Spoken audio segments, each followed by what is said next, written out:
ఈరోజు ముఖ్యంగా నాగర్ కర్నూలు వనపర్తి జిల్లాకు సంబంధించి ఏదైతే నీటి సమస్య ఎదుర్కొంటున్నామో శ్రీశైలం ద్వారా రావాల్సిన నీరు దానిపై ప్రెస్ మీట్ పెడుతూ ఈరోజు ఇక్కడ విచ్చేసిన పెద్దలు రాష్ట్ర అదేవిధంగా మా జిల్లా మంత్రివర్యులు పెద్దలు జూపల్లి కృష్ణారావు గారు, అదేవిధంగా అన్న అచ్చంపేట శాసనసభ్యులు వంశీకృష్ణ గారు, మీడియా మిత్రులందరికీ నమస్కారం.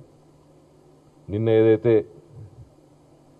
శ్రీశైలం డ్యామ్ మీద ఇప్పుడే అన్న చెప్పినట్టు మాకైతే నీటి సమస్య ఎదుర్కొంటూ రైతులు ఏదైతే బాధపడుతున్నారో ఆ విధంగా ఇవాళ శ్రీశైలం డ్యామ్ మీద ఏదైతే ధర్నా కార్యక్రమం అనుకున్నామో పెద్దలు కృష్ణారావు గారి ఆధ్వర్యంలో, అది తెలిసిన వెంటనే అక్కడి ఆంధ్ర ప్రభుత్వం వాళ్ళు నీళ్లు ఆపేసి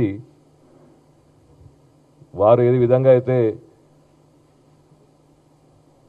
మనకు ఇవ్వాల్సిన నీళ్ళు ఇవ్వకుండా మాకు ఇబ్బందులు పెడుతున్నారో ఆ విధానంగా మేము ధర్నా చేయాలనుకున్నాం.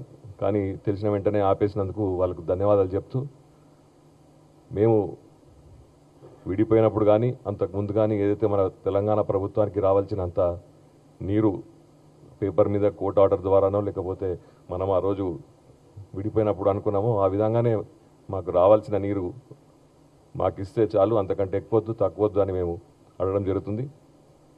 తప్పకుండా వారు మాకు ఇవ్వాల్సిన ఇచ్చి మమ్మల్ని మళ్ళీ ధర్నాకు రాకుండా చూసుకునే బాధ్యత వాళ్ళదని తెలియజేస్తూ, ఎందుకంటే ఇప్పటికే నాగర్ కర్నూలు నియోజకవర్గానికి సంబంధించి రాష్ట్రంలోనే హైయెస్ట్ మేజ్ కల్టివేషన్ చేయడం జరిగింది ఈసారి. అందుకే నీరు ఇబ్బంది ఉంది. వారికి విజ్ఞప్తి, మీరు మళ్ళీ నీరు స్టార్ట్ చేసి మా రైతులను బాధ పెట్టద్దని కోరుకుంటూ ఈ అవకాశం ఇచ్చినందుకు ధన్యవాదాలు. ఇప్పుడు మీరు అడిగిన మాట ఇప్పుడు కేఆర్ఎంబి గురించి, ప్రస్తుతం కృష్ణా రివర్ మేనేజ్మెంట్ గురించి. సో బేసిక్గా ఇప్పుడు